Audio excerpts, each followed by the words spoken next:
Hello and welcome to the highlights of the Barclays Women's Super League. The opening weekend of the season certainly delivered, featuring stunning goals, memorable debuts and a few controversial decisions. Oh,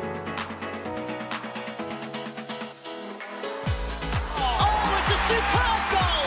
The first goal of the new season. Oh, the goalkeeper nearly got the equaliser. Chelsea start the defence of their title with a win.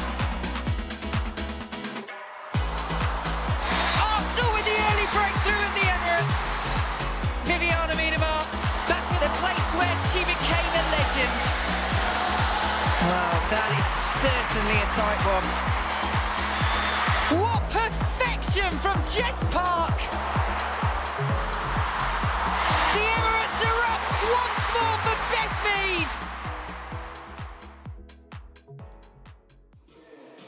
Mead. We kick off at the Joy Stadium where Manchester City hosted Brighton. New signings Kiko Seike and Fran Kirby made an immediate impact last weekend, propelling the Seagulls to the top of the table. But how would they fare against the title contenders?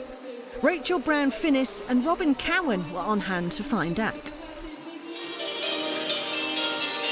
City opened their WSL campaign with a point at the Emirates. One change from that match last weekend. Layla Wahhabi is out injured, so there's a WSL debut for Naomi Lazel, who joined in the summer from Bristol City. Viviana Miedema makes her home debut. She has 15 goal involvements against Brighton, including 7 goals in 10 appearances. Jill Roord is back in the squad for the first time since January after suffering an ACL injury.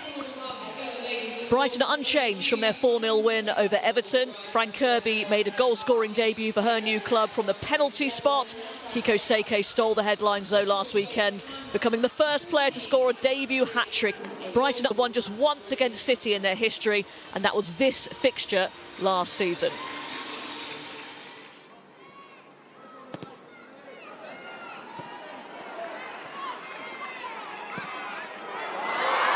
Here is Bunny Shaw. Inside, Bagley. It's Park. My goodness. Brighton survive. City wasteful. What a collective effort, Brighton. It's wonderful trickery. You see Bunny Shaw get herself free. We've not seen that many times. Brilliant from Torres Dottir to get herself in line and make that anything but a simple finish. Jess Park blazes over. Miedema. No problem with the foul. Play on. Bremer. It's Kirby!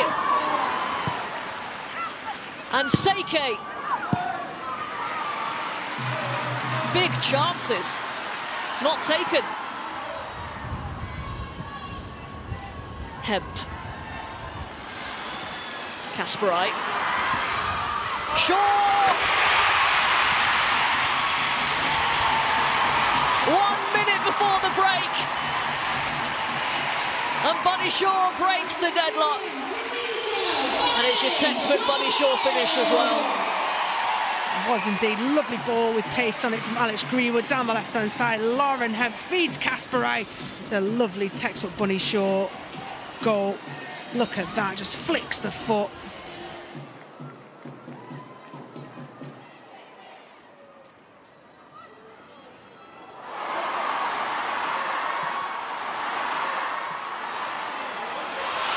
Here's Miedema. Shaw, goes down. Referee was in a good position. Miedema with the shot. Big claims for a penalty there. That looked like a challenge from behind. At first thoughts, it didn't feel like a challenge from behind from Alice Lagers. It was more contact, as in Bunny Shaw kind of backed into her. Yeah, she just catches her foot on Alice Lagers. I don't think that's a foul.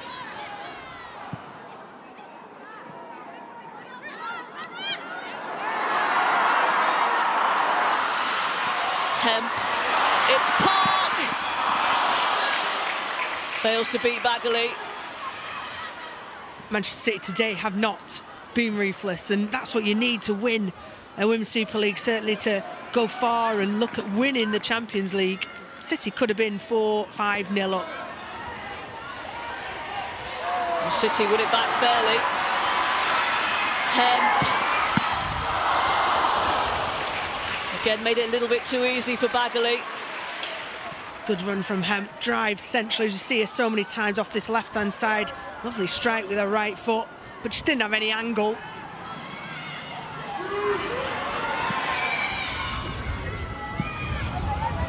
Work to Alba Fagino. Drives it low, but drives it wide. Not seen Fagino with too many strikes. Young Japanese striker with lots and lots of promise. And all over. Manchester City have their first points on the board thanks to a deft finish from Bunny Shaw on the stroke of half-time. Full-time at the Academy Stadium, Manchester City 1, Brighton Hove Albion 0.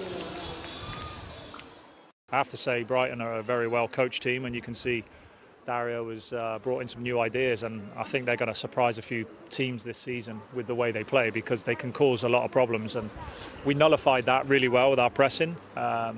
Our in-possession stuff was okay, but we had a lot of chances. You know, we had many chances. We knew there'd be times we'd have to defend. We were quite strong as well. We limited them to some chances. Probably just a little bit of structure for the first goal, wrong positioning, and that probably was the undoing to give them a simple goal. And we know the qualities that they possess, but some positive stuff, some good stuff that we can learn from. But disappointed to lose, but also encouraged with what's ahead. Now to the Barclays WSL newcomers Crystal Palace. After a tough debut away at Tottenham last weekend, their first home match of the season was another tough one as they faced seven-time champions Chelsea. Jonathan Pearce was at Selhurst Park to bring us the action. Really tough baptism of fire for Crystal Palace. Well, they've been very careful with the defender Vaya, and she starts, but another new signing, Swedish international Mi Kato, has recovered from illness to make her debut, and Lily Woodham, another of the 14 summer signings, is preferred to Ashley Weirden on the left for a full debut, having played 8 minutes last week. Well, Chelsea make 3 changes to the team that squeaked their opening victory 1-0 against Aston Villa. Natalie Bjorn replaces Kanisha Buchanan in defence that hasn't conceded in 316 minutes. Aggie Beaver-Jones, who came off the bench last week, replaces Sandy Baltimore. And Lauren James gets her first start of the season in preference to Mara Ramirez. She played 5 minutes of their opening game from the bench. Kerr and Charles still long-term injury victims.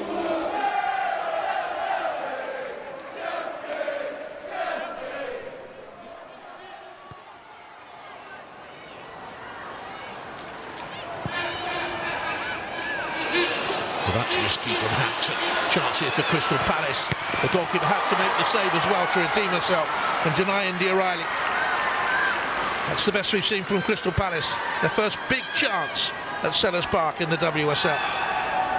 Chelsea a bit untidy in their defensive third. Now Bright. Hampton played her into trouble. Blanchard. And once again, Lily Go couldn't clear her feet. And off go Chelsea.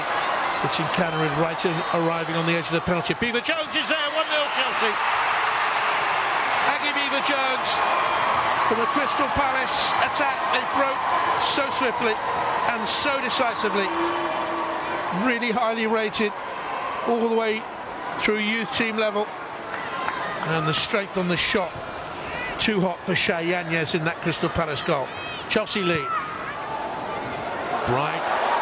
Very nearly came there to gain it.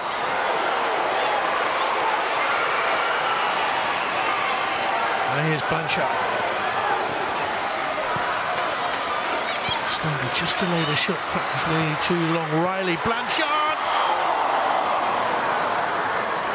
Real opportunity for Crystal Palace. Chelsea switched off at the back. Good run there by Paige Riley. Blanchard miscued in the middle. Now Lawrence. There's James for Chelsea, just a little shove by Riley.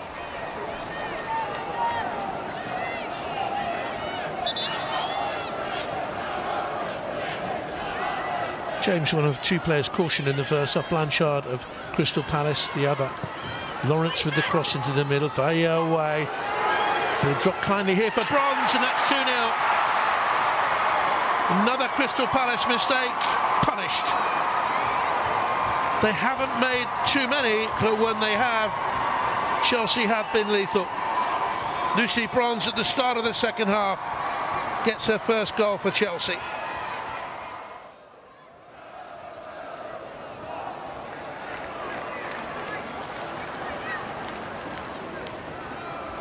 Around the corner then from Ramirez. And she's in here, across the goal, and James arrives and it's 3, and that's too easy. Really well worked by Chelsea, but they scored 2 goals in the opening 12 minutes of the second half, and that's her first of the campaign. Ramirez with the strength, little layoff to Beaver Jones, he's come out to the right hand side now. Back into Ramirez, through the gap, and James arriving. And Crystal Palace switched off at the far post. And if they defend as they have done in the opening 2 games, it is going to be a very, very long, hard winter for them. Here's Beaver Jones. Arriving is Saif Perisset. Beaver Jones composed. Macario. Lovely setup. Guro Wrighton must be and is. That's a super goal by Chelsea. 4-0.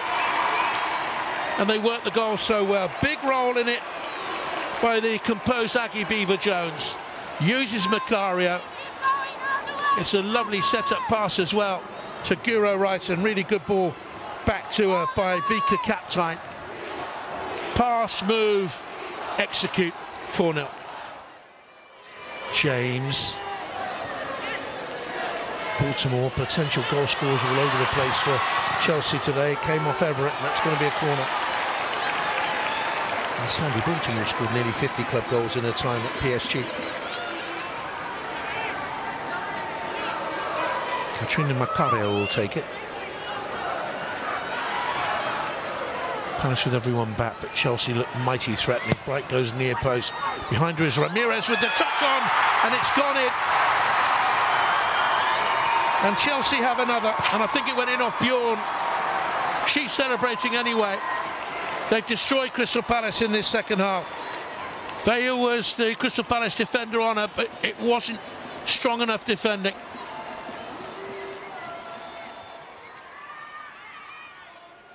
Beaver Jones overran it slightly. And back by Kaptein out then towards Sandy Baltimore, and Crystal Palace look a very, very tired team. Baltimore going forward, Galia couldn't do anything about it. Wrighton places the shot, and Chelsea do have us hit. Crystal Palace out on their feet. Could barely raise a walk, let alone enough pace to counter the Chelsea attack. Dispirited, dishevelled, defeated.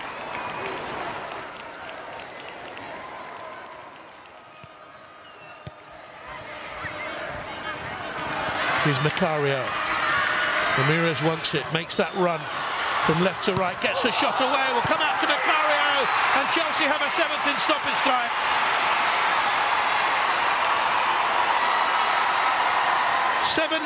To the reigning champions.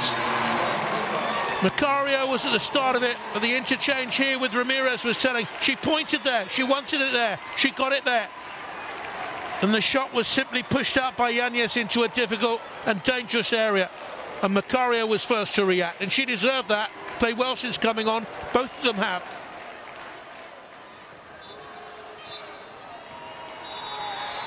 And it's win 2 into for Sonia Bompastor as the new Chelsea manager. No goals conceded, 7 scored tonight. Another successful season could be around the corner. Crystal Palace 0, Chelsea 7. For sure, I'm happy with the result and also the performance. I think in the second half it was maybe a little bit easier because we had more space. Never easy to play in the first half against a block who plays back 5 and really compact. But I just think like in the second half we made some adjustments and it changed the game. It's really important we recognise we've had a really tough start to the league in terms of the opposition that we've played, and use those building blocks that we've found in our squad and in our team that, by the way, has only just come together. So we've still got a lot of learning to do. Aston Villa came agonisingly close to salvaging a point against Chelsea on the opening day, only to be denied by Hannah Hampton's save from fellow goalkeeper Sabrina D'Angelo late on. Could Robert De Pauw secure his first victory as boss against Tottenham at Villa Park? Adam Inca was watching this one.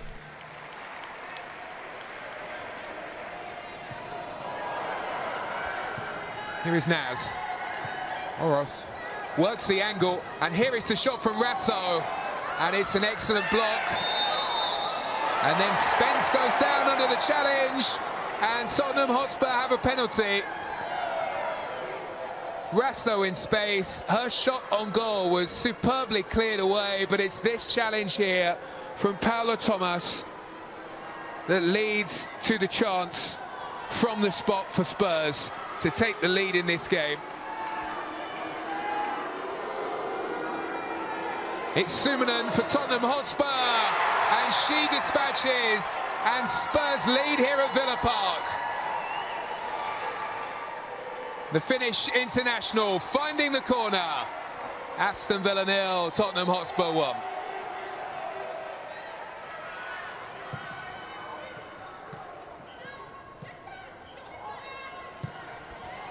Spurs have given the ball away, and this opens up the chance here for Aston Villa. It's a chance they take. Equalising goal. Adriana Leon. Aston Villa 1, Tottenham Hotspur 1. While Spurs will be kicking themselves.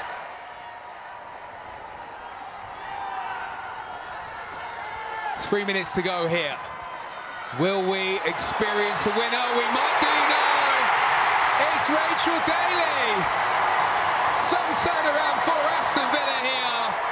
They were one behind, and now thanks to Rachel Daly, they lead by 2 goals to 1. Rachel Daly with the awareness, and her first goal of the season, and it could be a huge one here for Aston Villa. Bartrip again, trying to turn provider, and looks as though she may have overcooked it. They've done superbly. Tottenham Hotspur get the ball back into the box, and when she is lurking, you know what can happen. Beth Englands, late in the game, may just have rescued a point here for Spurs. Good performance, but at the end we did not get what we deserve. But I think that's the process that we're into, to get better and to push and keep learning, because in this league you will be punished on the little things. I don't think we have the best performance today. I think Aston Villa have a really good game. They show that they are a really good team, but we show character, we show ways to get back in the game, and to get a draw anyway is a good performance as a good result, basically. Leicester had lost all 6 of their previous Barclays WSL encounters with Arsenal by an aggregate score of 23-2, and they were fortunate not to go behind early on, but Alessia Russo dragged her effort wide. The Foxes found their rhythm and came close to taking the lead when Jutta Rantala's effort from distance almost found the spot. In a first half characterised by a lack of clear-cut chances, Lisa Kopp made a superb save to deny Leah Valti. The deadlock, though, was finally broken shortly after the restart. CJ Bott lost her defensive bearings, and there was Russo, who knew exactly where her teammate Frida Maanum was. Leicester remained competitive throughout, though, and had chances to equalise, with Daphne von Domselaar making a fine stop to deny Janice Kaiman. A first win then of the season for the Gunners. Yeah, it was nice to see new players coming onto the pitch. I think we got to see some really good saves from Daphne van Domselaar, and we knew this was going to be a tough game for us, and on the back of 4 really tough games for us here now, and really happy with getting a clean sheet and 3 points. Everton had never beaten Manchester United in 10 previous Barclays WSL encounters, and their struggles continued on Sunday when former Toffee Grace Clinton capitalised on a defensive error just 4 minutes into the match. But the Toffees quickly regrouped and came close to equalising shortly after, when Katia Snoy's shot was matched by the save of Fallon Tullis-Joyce. In a concerning incident, Everton's Inma Gabara fell awkwardly following a shoulder-to-shoulder challenge with Leah Galton. The Spanish international required extensive treatment before being stretchered off. The contest remained tight with few clear-cut chances, but Hinata Miyazawa almost doubled the visitors' lead late in the second half, only to be denied by Justine van Havermaet. That, though, is 2 wins from 2 now for Mark Skinner's side. I think it was pretty even. Everton had chances, we had chances. I felt we were resilient. We stole the ball in a high press moment, and Grace is a great finisher. Maybe at the end, Hinny, there's a great block on the line by Justine. So I think we could probably have taken maybe 1 or 2, but Everton played well. So for us, it was a very even game. But I'm happy to come away another win, another 3 points, and a clean sheet. Great for us. West Ham have managed just 1 win in their 8 Barclays WSL meetings with Liverpool, and their difficulties persisted on Sunday as they conceded inside the first 10 minutes, club record signing Olivia Smith with her first goal for the Reds. The match might have slipped away from the Hammers after that, but they showed great resilience. Their persistence paid off 5 minutes from time when Rico Ueki connected with Omba Tisiak's cross to level the score. That said, Liverpool did have the chance to regain the advantage in the closing moments. Taylor Hines' effort, though, was kept out by Kinga Shamik. A frustrating afternoon for the visitors. Both goals we've conceded in the last 2 weeks, they're disappointing. We should be conceding from a diagonal ball and a flick on. We've got ourselves to blame. We've had chances again to win the game. We've not taken them. It's exactly the same last week, not taken them. All the time it's 1-0. The opposition have an opportunity to obviously get back into the game. So confirmation of the weekend's results from the Barclays WSL. Chelsea demolished Crystal Palace. Manchester City edged past Brighton. Grace Clinton scored the only goal against her former club Everton. And Arsenal narrowly beat Leicester, while there was nothing to separate West Ham and Liverpool, while Tottenham scored deep in stoppage time to snatch a point at Villa Park. After the opening 2 weeks, here's how the table now looks. Chelsea have moved up to top spot ahead of Manchester United on goal difference, closely followed by Tottenham, Arsenal and Manchester City. While at the other end, Everton and Crystal Palace are still looking for their first points. That's all for this week. We'll see you again next time. Bye-bye for now. Beaver Jones is there, 1-0 Chelsea. Drop kindly here for Bronze, and that's 2-0. Across the goal, and James arrives, and it's 3. Gura Ryson must be, and is. And it's gone in, and Chelsea have another. Ryson places the shot, and Chelsea do have a 6. 7-0 to the reigning champions.